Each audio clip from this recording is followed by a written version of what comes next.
ओम श्री गणेशाय नमः। ओम श्री रामायण पाठ आरंभ। ओम श्री सीतारामचंद्राभ्याम नमः। ओम हे भोलनाथ माता पार्वती, ओम हे माँ दुर्गा, ओम हे श्री सीताराम जी, ओम हे हनुमान जी। आपको सादर चरण स्पर्श और प्रणाम करते हुए और आपका स्मरण करते हुए मैं श्री रामायण का पाठ आरंभ करती हूँ। आशीर्वाद दीजिए। ओम हे हनुमान जी, आपको मेरी ओम जय सीताराम जी की राम राम राम राम जी। ओम 14वां सर्ग। ओम महाराजा दशरथ के द्वारा अश्वमेध यज्ञ का सांगोपांग अनुष्ठान। ओम इधर वर्ष पूरा होने पर यज्ञ संबंधी अश्व भूमंडल भ्रमण करके लौट आया। फिर सरयू नदी के उत्तर तट पर राजा का यज्ञ पर आरंभ हुआ। महान मनस्वी राजा दशरथ के उस अश्वमेध नामक यज्ञ महामनस्वी राजा दशरथ के उस अश्वमेध नाम महायज्ञ में ऋषिशृंग को आगे करके श्रेष्ठ ऋषि मुनि यज्ञ संबंधी कर्म करने लगे। यज्ञ कराने वाले सभी ऋषि मुनि वेदों के पारंगत विद्वान थे, अतः वे न्याय तथा विधि के अनुसार सब कर्मों का उचित रीति से संपादन करते थे और शास्त्र के अनुसार किस क्रम से किस समय कौन सी क्रिया करनी चाहिए इसका स्मरण रखते हुए प्रत्येक कर्म में प्रवृत्त होते थे। ब्राह्मणों ने प्रवर्ग्य अश्वमेध के अंगभूत कर्म विशेष का शास्त्र विधि मीमांसा और कल्पसूत्र के अनुसार संपादन करके उपनिषद नामक इष्टि विशेष का भी शास्त्र के अनुसार ही अनुष्ठान किया। तत्पश्चात शास्त्रीय उपदेश से अधिक जो अतिदेशतः प्राप्त कर्म है उस सब का भी विधिवत संपादन किया गया। तदंतर ततत कर्मों के अंगभूत देवताओं का पूजन करके हर्ष में भरे हुए उन सभी मुनिवरों ने विधि पूर्वक प्रातः सवन आदि अर्थात प्रातः सवन, माध्यान्ह सवन तथा तृतीय सवन कर्म किए। इंद्र देवता को विधि पूर्वक हविष्य का भाग अर्पित किया गया। पाप निवर्तक राजा इंद्र देवता को विधि पूर्वक हविष्य का भाग अर्पित किया गया। पाप निवर्तक राजा सोमलता का रस निकाला गया। फिर क्रमशः माध्यान्ह सवन का कार्य प्रारंभ हुआ। तत्पश्चात उन श्रेष्ठ मुनिवरों ने शास्त्र से देखभाल कर मनस्वी राजा दशरथ के तृतीय सवन कर्म का भी विधिवत संपादन किया। ऋषिशृंग आदि महर्षियों ने वहां अभ्यास काल में सीखे गए अक्षरों से युक्त स्वर और वर्ण से संपन्न मंत्रों द्वारा इंद्र आदि श्रेष्ठ देवताओं का आह्वान किया। मधुर एवं मनोरम सामगान के लय में गाए हुए आह्वान मंत्रों के द्वारा देवताओं का आह्वान करके होताओं ने उनके लिए योग्य हविष्य के भाग समर्पित किए। उस यज्ञ में कोई अयोग्य अथवा विपरीत आहुति नहीं पड़ी, कहीं कोई भूल नहीं हुई, अनजाने में कोई भी कर्म छूटने नहीं पाया, क्योंकि वहां सारा कर्म मंत्रोच्चारण पूर्वक संपन्न होता दिखाई देता था। महर्षियों ने सब कर्म क्षेम युक्त एवं निर्विघ्न परिपूर्ण किए। यज्ञ के दिनों में कोई भी ऋत्विज थका मांदा या भूखा प्यासा नहीं दिखाई देता था। उसमें कोई भी ऋषिवर जो ऐसा नहीं था जो विद्वान न हो, जिसके 100 से कम शिष्य या सेवक रहे हों। उस यज्ञ में प्रतिदिन सभी मनुष्यों को भोजन उपलब्ध होता था। भोजन इतना स्वादिष्ट होता था कि निरंतर खाते रहने पर भी किसी का मन नहीं भरता था। अन्न और वस्त्र की किसी प्रकार कोई कमी नहीं थी, जैसा मांगा जाता वैसा मिल जाता था। वहां प्रतिदिन विधिवत पके हुए अन्न के बहुत से पर्वतों जैसे ढेर दिखाई देते थे।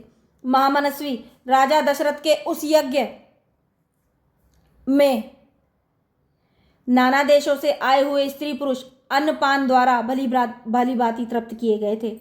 महामनस्वी राजा दशरथ के उस यज्ञ में नाना देशों से आए हुए स्त्री पुरुष अन्नपान महामनस्वी राजा दशरथ के उस यज्ञ में नाना देशों से आए हुए स्त्री पुरुष अन्नपान द्वारा भली भांति तृप्त किए गए थे।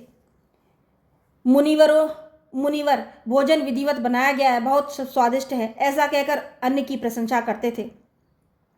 भोजन करके उठे हुए लोगों के मुख से राजा सदा यही सुनते थे, हम लोग खूब तृप्त हुए, आपका कल्याण हो। वस्त्र और आभूषणों से अलंकृत हुए स्त्री पुरुष भोजन परोसते थे और दूसरे लोगों की सहायता करते थे, और जो दूसरे लोग थे उन्होंने भी विशुद्ध मणिमय कुंडल धारण कर रखे थे। एक सवन समाप्त करके दूसरे सवन के आरंभ होने से पूर्व जो अवकाश मिलता था उसमें उत्तम वक्ता, ऋषि मुनि, ब्राह्मण और दूसरे लोग एक दूसरे को जीतने की इच्छा से बहुतेरे युक्तिवाद उपस्थित करते हुए शास्त्रार्थ करते थे। उस यज्ञ में नियुक्त हुए कर्म कुशल ऋषि मुनि प्रतिदिन शास्त्र के अनुसार सब कार्यों का संपादन करते थे। राजा के उस यज्ञ में कोई भी सदस्य ऐसा नहीं था जो व्याकरण आदि छहों अंगों का ज्ञाता न हो, जिसने ब्रह्मचर्य व्रत का पालन न किया हो तथा जो बहुश्रुत न हो। वहां कोई ऐसा द्विज नहीं था जो वाद विवाद में कुशल न हो। जब यूप खड़ा करने का समय आया तब बेल की लकड़ी के 6 यूप गाड़े गए, उतने ही खैर के यूप खड़े किए गए तथा पलाश के भी उतने ही यूप थे जो बिल्ब निर्मित यूपों के साथ खड़े किए गए थे। बहेड़े के वृक्ष का एक यूप अश्वमेध यज्ञ के लिए विहित है। देवदारू के बने हुए यूप का भी विधान है, परंतु उसकी संख्या न 1 है न 6।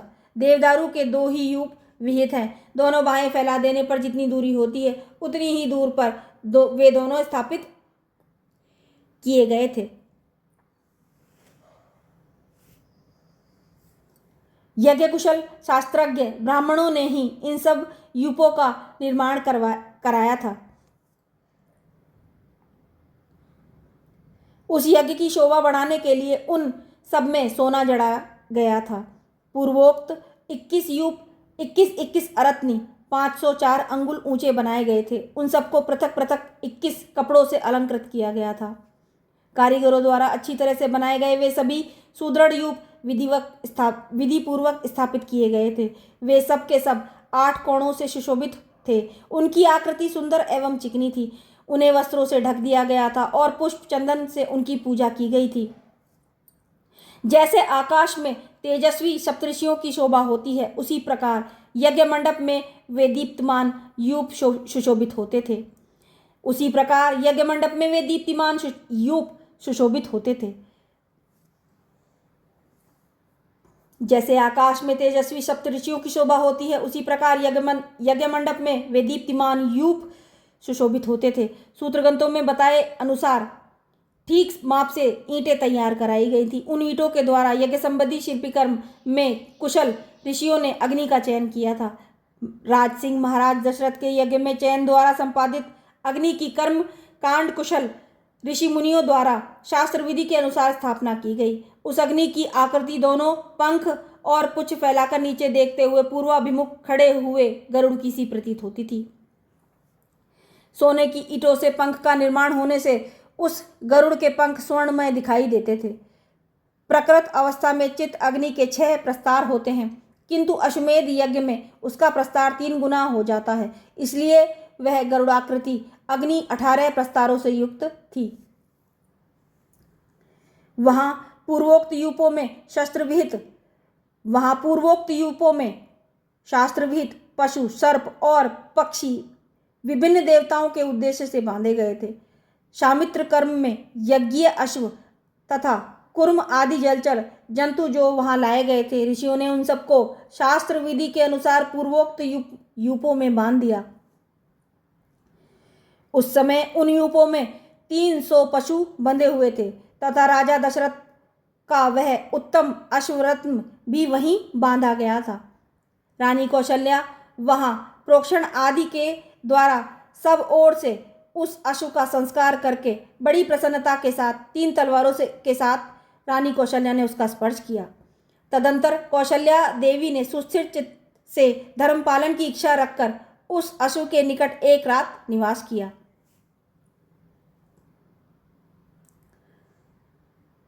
तत्पश्चात होता, अधर्वयु और उद्गाता ने राजा की महषी कौशल्या और अन्य स्त्रियों ने इन सबके हाथ से उस अश्व का स्पर्श कराया और नगर की सब स्त्रियों के हाथों से उस अश्व का स्पर्श कराया। इसके बाद परम चतुर जितेंद्रिय ऋत्विक ने विधिपूर्वक अश्वकंद के गूदे को निकालकर शास्त्रोक्त रीति से पकाया। तत्पश्चात उस गूदे की आहुति दी गई। राजा दशरथ ने अपने पाप को दूर करने के लिए ठीक समय पर आकर विधिपूर्वक उसके धुएं राजा दशरथ ने अपने पाप को दूर करने के लिए ठीक समय पर आकर विधि पूर्वक उसके धुएं की गंध को सूंघा। उस अश्वमेध यज्ञ के अंगभूत जो जो हवनीय पदार्थ थे, उन सबको लेकर समस्त 16 ऋत्विज ऋषि मुनि अग्नि में विधिवत आहुति देने लगे। अश्वमेध के अतिरिक्त अन्य यज्ञों में जो हवि दी जाती है वह पाकर की शाखाओं में रखकर दी जाती है, परंतु अश्वमेध यज्ञ का हविष्य बैत की चटाई में रखकर देने का नियम है। कल्पसूत्र और ब्राह्मणों द्वारा और ऋषि मुनियों के द्वारा अश्वमेध के 3 सवनीय दिन बताए गए हैं। उनमें से प्रथम दिन जो सवन होता है उसे चतुष्टोम अग्निष्टोम कहा गया है। द्वितीय दिवस सांध्य सवन को उक्थ्य नाम दिया गया है तथा तीसरे दिन जिस सवन का अनुष्ठान होता है उसे अतिरात्र कहते हैं। उसमें शास्त्रीय दृष्टि से विहित बहुत से दूसरे क्रतु भी संपन्न किए गए। ज्योतिष्टोम आयुष्टोम यज्ञ 2 बार अतिरात्र यज्ञ, 5वां अभिजीत, 6ठा विश्वजीत तथा 7वें 8वें आप्तर्योम तथा 7वें 8वें आप्तर्योर्म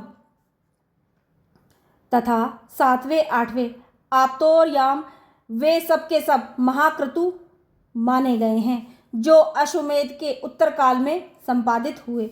अपने कुल की वृद्धि करने वाले राजा दशरथ ने यज्ञ पूर्ण होने पर होता को दक्षिणा के रूप में अयोध्या से पूर्व दिशा का सारा राज्य सौंप दिया। अधर्व्यू को पश्चिम दिशा तथा ब्रह्मा को दक्षिण दिशा का राज्य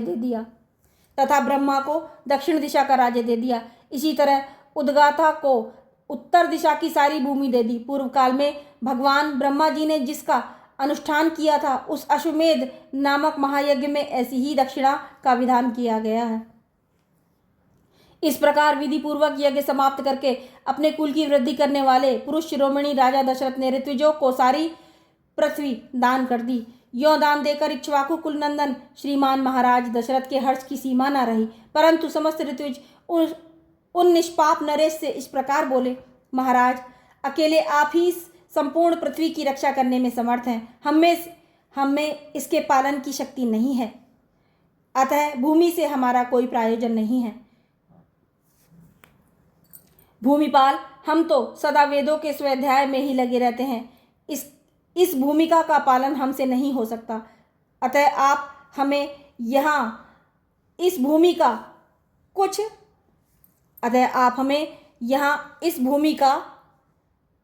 कुछ निष्क्रय मूल्य ही दे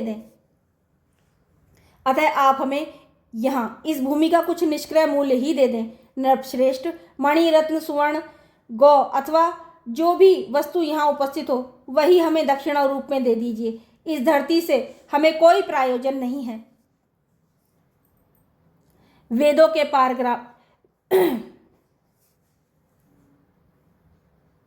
इस धरती से हमें कोई प्रयोजन नहीं है। नृपश्रेष्ठ, मणि रत्न सुवर्ण गौ अथवा जो भी वस्तु यहाँ उपस्थित हो वहीं हमें दक्षिणा रूप में दे दीजिए। इस धरती से हमें कोई प्रयोजन नहीं है। वेदों के पारगामी विद्वान ऋषि मुनियों ने ऐसा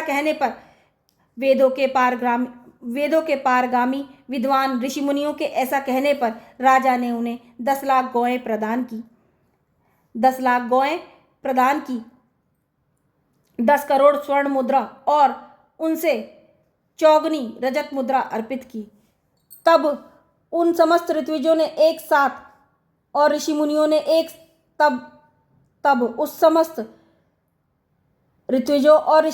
एक साथ होकर वह सारा धन मुनिवर ऋषिशृंग तथा बुद्धिमान वशिष्ठ को सौंप दिया। तदंतर उन दोनों महर्षियों के सहयोग से उस धन का न्यायपूर्वक बंटवारा करके वे सभी ऋषि मुनि और श्रेष्ठ ब्राह्मण मन ही मन बड़े प्रसन्न हुए और बोले, महाराज इस दक्षिणा से हम लोग बहुत संतुष्ट हैं। इसके बाद एकाग्रचित होकर राजा दशरथ ने अभ्यागत ऋषि मुनियों को 1 करोड़ जाम्बूनद स्वर्ण की मुद्राएं बांटी। इसके बाद एकाग्रचित होकर राजा दशरथ ने अभ्यागत ऋषि मुनियों और ब्राह्मणों को 1 करोड़ जाम्बूनद स्वर्ण की मुद्राएं बांटी। सारा धन दे देने के पश्चात जब कुछ नहीं बच रहा था, तब एक दरिद्र ब्राह्मण ने आकर राजा से धन की याचना की। उस समय उन रघुकुल नंदन नरेश ने उसे अपने हाथ का उत्तम आभूषण उतार कर दे दिया। तत्पश्चात जब सभी ब्राह्मण विधिवत संतुष्ट हो गए, तब उस समय उन पर स्नेह रखने वाले नरेश ने उन सबको प्रणाम किया। प्रणाम करते समय उनकी सारी इंद्रियां हर्ष से विवल हो रही थीं।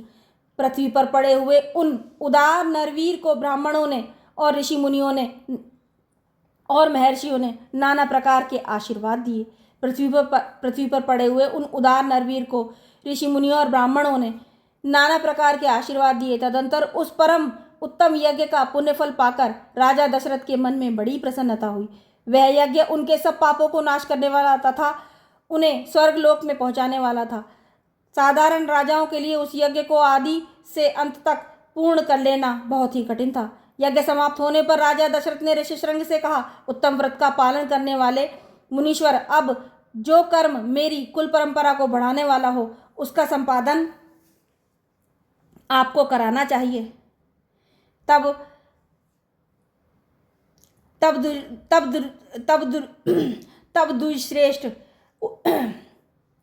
यज्ञ समाप्त होने पर राजा दशरथ ने ऋषिशृंग से कहा, उत्तम व्रत का पालन करने वाले मुनीश्वर, अब जो कर्म मेरी कुल परंपरा को बढ़ाने वाला हो, उसका संपादन आपको करना चाहिए। तब द्विजश्रेष्ठ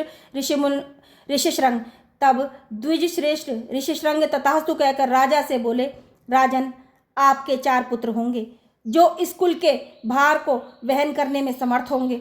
उनका यह मधुर वचन सुनकर मन और इंद्रियों को संयम में रखने वाले महाराज दशरथ उन्हें प्रणाम करके बड़े हर्ष को प्राप्त हुए तथा उन ऋषिशृंग को पुनः पुत्र प्राप्ति कराने वाले कर्म का अनुष्ठान करने के लिए प्रेरित किया। इस प्रकार श्री वाल्मीकि निर्मित आर्ष रामायण आदि काव्य के बालकांड में 14वां सर्ग पूरा हुआ। ओम जय सीताराम जी की।